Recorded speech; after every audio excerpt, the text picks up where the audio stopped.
The complex and volatile relationship between the United States and Iran is deeply rooted in historical events, geopolitical interests, and ideological differences, creating a dynamic that has consistently teetered on the brink of conflict.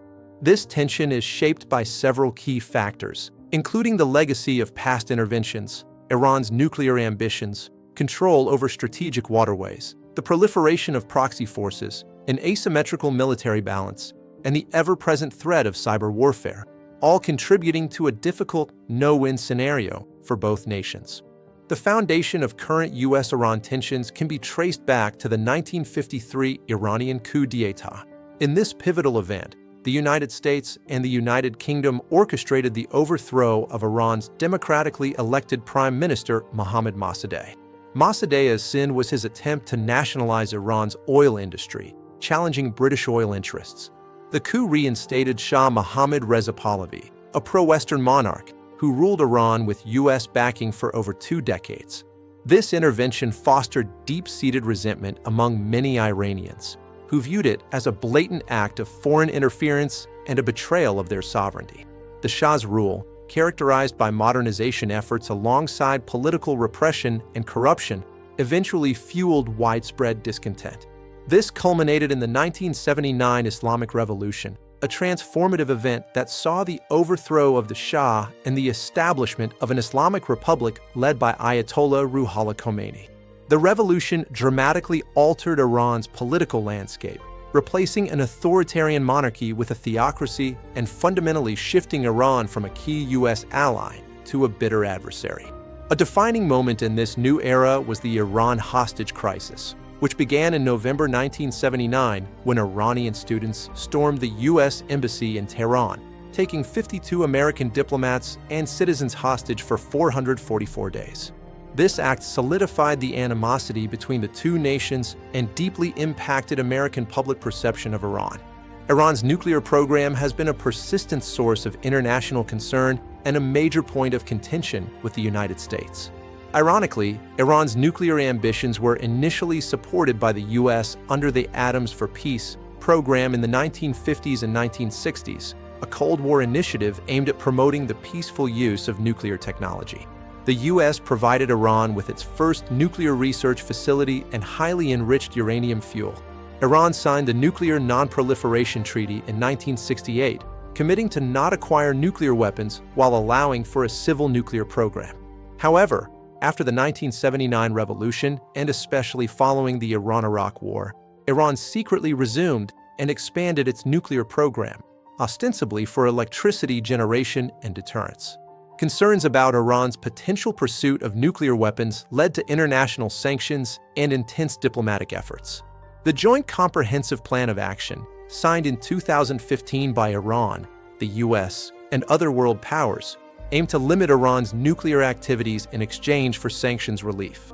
The agreement involved strict monitoring of Iran's nuclear facilities, such as Natanz and Fordow, which house centrifuges for uranium enrichment. However, the U.S. unilaterally withdrew from the JCPOA in 2018, leading to renewed sanctions and Iran gradually increasing its uranium enrichment beyond the agreement's limits, further escalating tensions. In June 2025, there were reports of U.S. military strikes on Iranian nuclear facilities, including Natanz, Fordow, and Isfahan, under Operation Midnight Hammer, reportedly setting back Iran's nuclear program. The Strait of Hormuz, a narrow waterway between Iran and Oman, is a critical global choke point. It connects the Persian Gulf to the open ocean and is vital for international oil trade, with approximately 1/5 of the world's crude oil and a significant portion of global liquefied natural gas flowing through it daily. Iran's strategic location along the strait gives it significant leverage, as it has repeatedly threatened to disrupt or close the passage in response to perceived threats or sanctions. Such actions, even threats, can cause global oil prices to surge and destabilize the world economy. The U.S. considers freedom of navigation through the strait of vital interest, leading to numerous tense encounters between U.S. and Iranian naval forces in the Persian Gulf. Iran's naval doctrine focuses on asymmetric warfare in this area, utilizing fast attack boats, naval mines, and anti-ship missiles to challenge a technologically superior adversary. Iran has effectively used a network of proxy groups, often referred to as the axis of resistance, to project its influence and counter rivals across the Middle East. This strategy allows Iran to advance its foreign policy objectives and challenge U.S. and allied interests without direct military engagement, maintaining a degree of plausible deniability. Key proxy groups include Hezbollah, a powerful Shiite militant organization and political party. Hezbollah emerged with Iranian backing in the 1980s during the Lebanese Civil War. Iran provides substantial financial and military support, including advanced weaponry, enabling Hezbollah to act as a significant deterrent against Israel and a key player in Lebanese politics. Houthis, the Houthi movement, officially Ansar Allah, is a Shiite militant group that gained control of Yemen's capital, Sana'a, and much of the north in 2014 to 2015. Iran has increased its support to the Houthis, providing ballistic and cruise missiles and unmanned weapons systems, which have been used to attack Saudi Arabia, the UAE, and international shipping in the Red Sea.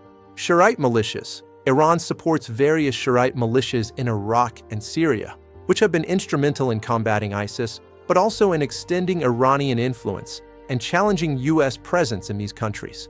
These groups often operate independently, but align with Iran's broader goals, particularly the expulsion of U.S. forces from the region. The military balance between the United States and Iran is vastly asymmetrical.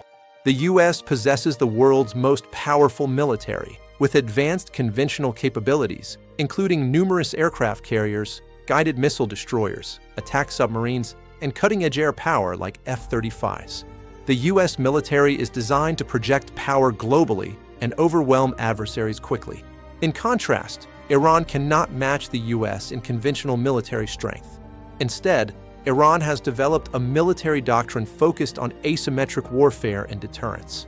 This involves leveraging its geography, including mountainous terrain and control over the Strait of Hormuz, and employing tactics that exploit vulnerabilities of a larger, more conventional force.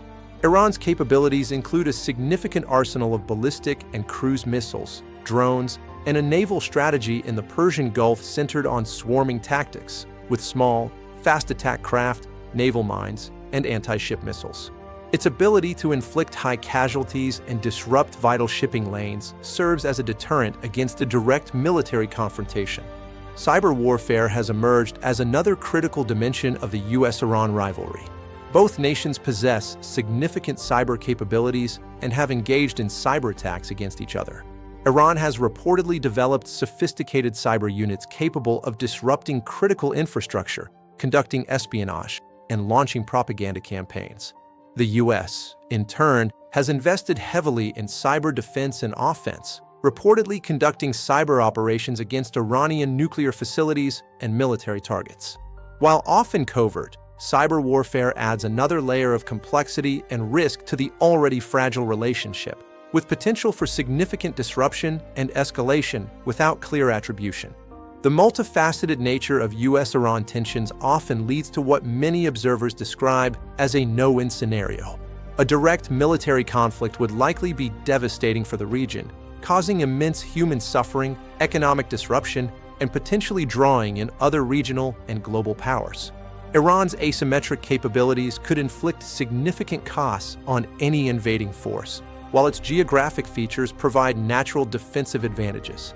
Conversely, Iran would be severely outmatched in a prolonged conventional war with the U.S. The path forward remains fraught with challenges. Diplomacy has been inconsistent and often undermined by mistrust and hardline elements on both sides. The role of international actors like Russia and China, who have varying degrees of economic and strategic interests with Iran, further complicates any resolution.